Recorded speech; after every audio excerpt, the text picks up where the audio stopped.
Halo teman-teman semuanya, apa kabar? Semoga sehat selalu dan dilancarkan rezekinya. Hari ini saya akan membahas lagi soal Bitgert nih teman-teman. Ada apa dengan pergerakan harga Bitgert? Namun pertama-tama saya ingin memberitahu terlebih dahulu, video ini bukanlah financial advice untuk kalian. Ini murni pendapat saya pribadi tentang analisa saya pribadi. Jadi segala sesuatu tentang trading dalam dunia kripto adalah tanggung jawab si trader itu sendiri ya teman-teman. Oke, per hari ini di CoinMarketCap, market kripto itu turun 3,39% ya teman-teman. Kemarin saya juga udah buat video tentang Bitcoin penurunan setelah FOMC ya teman-teman, dan di sini udah mulai rally breakdown ke bawah teman-teman. Di sini kita lihat dulu pergerakan harga Bitcoinnya. Untuk pergerakan harga Bitcoin itu sekarang ada di 37.000 ya teman-teman. Harga tertinggi ada di 39.900 dan terendah ada di 36.800. Volume perdagangan per 24 jam ada di 39 miliar dan kapitalisasi pasarnya turun 4%, 778 miliar teman-teman. Teman-teman semua bisa lihat di sini ini anjlok parah ya teman-teman setelah FOMC kemarin diumumkan. Ada apa dengan B-Rise? Kita lihat dulu untuk B-Rise-nya nih teman-teman. B-Rise, nah ini Bitgert, B-Rise. Harga sekarangnya 0,9 teman-teman, turun 5%, 5,20%. Harga tertingginya ada di 0,10 dan terendahnya 0,90 tuh teman-teman. Volume perdagangan per 24 jam ada di 4 juta dan kapitalisasi pasarnya turun 5%, 935 juta teman-teman. Di sini juga sama ya teman-teman, anjlok juga mengikuti pergerakan harga Bitcoin, karena seperti yang sering saya bilang bahwa market crypto itu mengikuti pergerakan harga Bitcoin, karena Bitcoin itu mother of crypto ya teman-teman ya. Jika Bitcoin turun maka yang lainnya turun, jika yang lainnya naik, sebagian besar juga koin ataupun token di kripto itu bakalan naik teman-teman. Jadi kita lihat dulu untuk berita terbaru tentang B-Rise. Ada apa tentang B-Rise? Kita lihat dulu di Twitternya teman-teman. Sebelum ke Twitter, kurang seru kalau kita nggak ngelihat pemberningan dari si Bitgert ini teman-teman. Dimana untuk holdernya sendiri itu udah mulai mengalami kenaikan ya teman-teman ya. Kalau nggak salah itu di 100 berapa holder gitu teman-teman. Kita lihat dulu B-Rise di sini. Dia tuh setiap saat pasti ada pemberningan teman-teman. Setiap saat di sini pasti ada pemberningan. Nah, di sini holdernya ada di 142.000 teman-teman. Kita lihat secara kuantitasnya di sini pemberningannya itu ada 299.000, 5 juta, 400 ribuan, ya 100 ribu lah kira-kira pemberningannya setiap menit, setiap detik. Jadi kalian kalikan saja selama 24 jam itu sudah banyak sekali token yang di burning, dan ini merupakan salah satu cara untuk menurunkan supply dari si Bitgert ini sendiri, sehingga membuat harganya nanti bisa mengalami kenaikan, karena semakin menyempit supply itu bisa meningkatkan atau menaikkan harga si Bitgert ini. Oke, di sini udah di akun Twitternya si Bitgert, di mana di beberapa jam yang lalu Bitgert ini telah nge-tweet terkait proyek Livercard telah masuk daftar hitam, alasan karena pelanggaran perjanjian lalu meniru nama perusahaan lain. Nah, di sini yang membuat aku tertarik dengan Bitgert ini, di mana salah satu project token itu dia ingin masuk ke dalam ekosistemnya Bitgert. Tapi di dalam ekosistemnya Bitgert dia ada sebuah audit gitulah ya. Ada penilaian untuk penilaian beberapa project yang masuk ke dalam ekosistemnya Bitgert. Apakah blockchain tersebut terindikasi scam atau tidak? Nah, di beberapa project blockchain lain itu biasanya dia kan asal-asalan lah masukannya. Misalnya teman-teman seorang kreator token ingin masuk ke dalam jaringan sebuah blockchain misalkan seperti itu. Biasanya kan itu terkadang jarang untuk melihat, makanya sering terjadi potensi scam atau habis lagi gitu token teman, ataupun membeli token tapi tidak bisa menjual token tersebut. Nah, di sini di Bitgert ini dia ada sebuah sistem penilaian khusus, audit khusus. Dia bisa mendeteksi teman-teman, bisa mendeteksi kayak penilaian manual gitulah, penilaian manual manusia, di mana itu dilakukan oleh timnya si Bitgert, melihat adakah sebuah indikasi scam di dalamnya atau tidak. Salah satu seperti yang dijelaskan di sini teman-teman, bahwa project ini yang masuk ke dalam Bitgert itu ada sebuah pelanggaran perjanjian, lalu ada juga yang meniru nama dari perusahaan lain. Jadi di sini bisa terbilang bahwa project ini dia tidak murni dibikin oleh kreator itu sendiri, atau bisa dibilang project jiplak dari token lain. Nah, di sini langsung di blacklist ya teman-teman oleh tim Bitgert karena token tersebut terindikasi ke depannya itu kurang bagus atau potensinya itu bisa dibilang beresiko tinggi lah, bisa scam. Disinilah yang membuat saya cukup tertarik dengan blockchain yang Bitgert ini karena sistem keamanannya itu terbilang cukup bagus dan dia juga memiliki penilaian otomatis, penilaian manual. Teman-teman kita banyak yang bilang loh, ini kok si Bitgert ini tidak dinilai, tidak disertik gitu. Nah, diambil sama Certik karena si Bitgert ini sudah memiliki sistem penilaiannya sendiri. Jadi dia bisa menilai token-token yang ingin dinilai sama seperti Certik, teman-teman. Kira-kira seperti itu. Tapi kadang juga ada yang ngefoot katanya mentang-mentang si Bitgert ini mempunyai audit sendiri, dia langsung mengklaim dirinya aman 90%. Lalu untuk si Certik itu yang audit siapa, teman-teman? Yang audit ya Certik manual, tim mereka sama aja. Itu masalah nama aja. Kalau untuk si Bitgert ini dia juga punya penilaian sendiri. Yang jelas itu di ekosistemnya Bitgert, dia tuh ingin membuat sebuah fasilitas di mana para kreator itu dia tidak repot-repot pindah-pindah tempat untuk penilaian.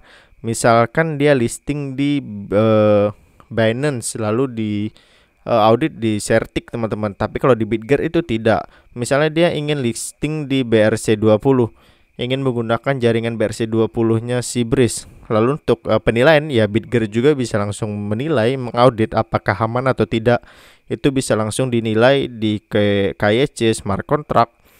Lalu audit penilaian KYC-nya si Bitgert itu sendiri bisa.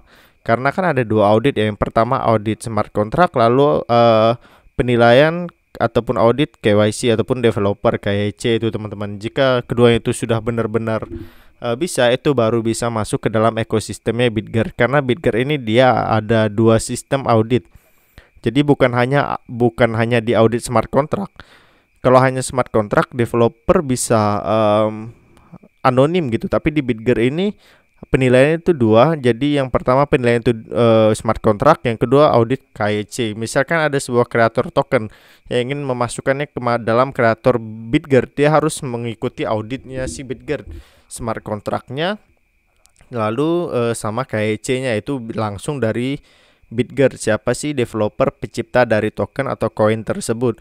Di sini yang membuat saya cukup menarik dengan ekosistemnya dari si Bitgert, teman-teman. Tapi perlu ditekankan sekali lagi bahwa saya di sini bukan FOMO mengasih tahu sok-sok tahu, tapi di sini saya berbicara soal subjektif data saya pribadi dan pandangan saya pribadi, teman-teman. Jadi teman-teman bisa riset secara mandiri lagi.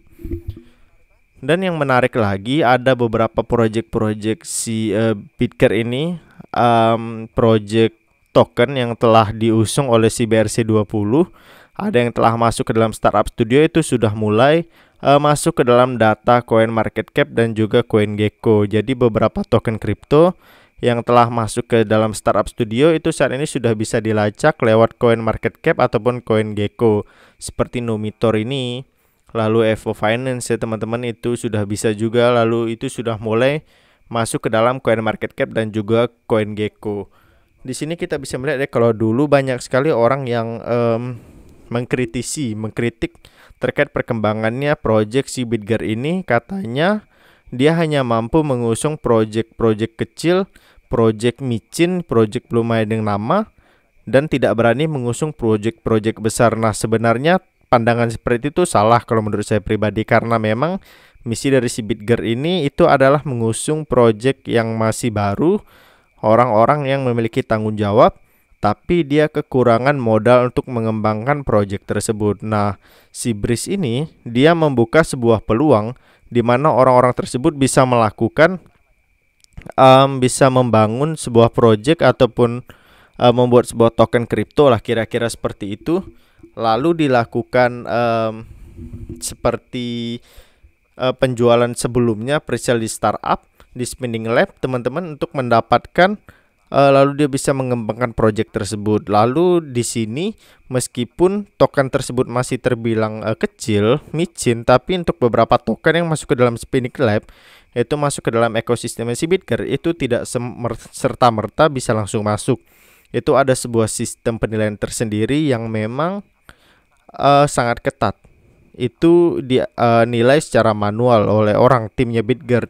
Jadi orang yang ingin membuat token yang berjalan di atas jaringan BRC20, dia harus menilai smart contract dan juga penilaian KYC. Jadi bisa dibilang walaupun di kripto ini tidak ada yang namanya 100% aman, tapi jika dia sudah KYC, sudah penilaian smart contract, penilaian KYC, itu bisa dibilang persentasenya tinggi, sudah aman gitu teman-teman. Karena di sini saya juga tidak bisa menjamin token kripto itu sepenuhnya aman. Itu saya tidak bisa menjamin, tidak ada juga yang bisa menjamin, tapi yang jelas dia sudah audit smart contract, audit KYC itu hampir sempurna, sudah bisa dibilang token tersebut, koin tersebut aman. Nah, disinilah yang hebat dari si Bitger ini. Jadi dia lebih selektif untuk bisa memasukkan beberapa token-token kripto yang ingin masuk ke startup studio atau ingin yang diusung oleh BRC20 teman-teman. Di sini juga ada tweet dari retweet si Bitger dari Spinning Lab bahwa saat ini untuk Spinning Lab itu sudah bisa diakses di Google Play Store dan juga bisa di-download di sana. Jadi teman-teman jika ingin memiliki aplikasi Spinning Lab itu bisa langsung download di Play Store, Google Play. Mungkin ini masih dalam tahap alpha ya teman-teman ya. Alpha 0,001 masih dalam tahap uji coba, tapi kedepannya itu pasti akan selalu diupdate jika supply and demand itu bertambah teman-teman. Di sini kita bisa melihat ya sedikit demi sedikit perkembangan dari proyek si Breeze ini cukup bagus ya teman-teman. Karena terkadang saya itu agak bingung juga, ada orang yang bilang ngefood ya, itu terkait katanya si Bitger ini scam ataupun skema yang jelek. Bahwa perkembangan ini kita lihat bagus-bagus saja teman-teman. Scamnya dari mana? Nggak ketemu kalau dibilang scam gitu. Scamnya itu dari mana teman-teman?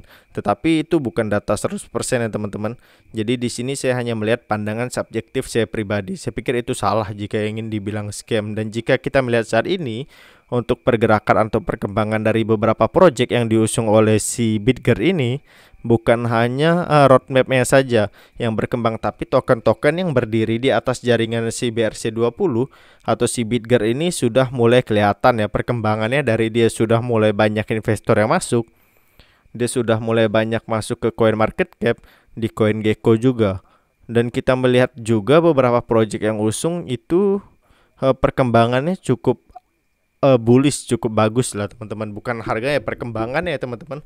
Apalagi keamanannya dari Bitger yang nggak sembarangan masuk ke dalam ekosistemnya. Ini merupakan salah satu sentimen positif gitulah untuk perkembangan Bitger ke depannya, bahwa si Bitger ini merupakan salah satu blockchain yang memang bisa disandingkan dengan blockchain yang sudah lama, yang sudah ada sebelumnya. Oke, di sini saya udah ada di Coin Market. Salah teman-teman. Di sini saya udah ada di TradingView. Maaf ya teman-teman. Di sini saya udah ada di TradingView teman-teman. Pergerakannya cenderung turun seperti yang kita bisa lihat di Coin Market Cap, dia turun 6% teman-teman. Sama di sini ya, pergerakannya mengikuti harga Bitcoin lah. Jadi kita pikir bahwa ini yang terjauh akan berada di area sini teman-teman. Dia akan mengincar di sini dulu, turun. Setelah itu baru kalau Bitcoin ya akan terus turun, maka dia akan lanjut penurunan ke area 0,5 lah teman-teman, 0,5 sekian kira-kira seperti itu teman-teman. Teman-teman bisa buka sendiri Fibonacci lah teman-teman ya. Karena saya nggak mau panjang lebar juga di sini tentang pergerakan harga. Yang pasti pergerakan harga semua koin kripto itu sedang bearish teman-teman. Jadi tetap wait and see, tetap dior, pelajari lagi. Lalu atur portofolio keuangan teman-teman jika ingin berinvestasi di kripto. Oke, sekian dulu informasi dari saya pada hari ini. Semoga informasi ini bermanfaat. Jika videonya bagus silahkan di like. Jika video tidak bagus silahkan di unlike teman-teman. Sekian dari saya ucapkan terima kasih.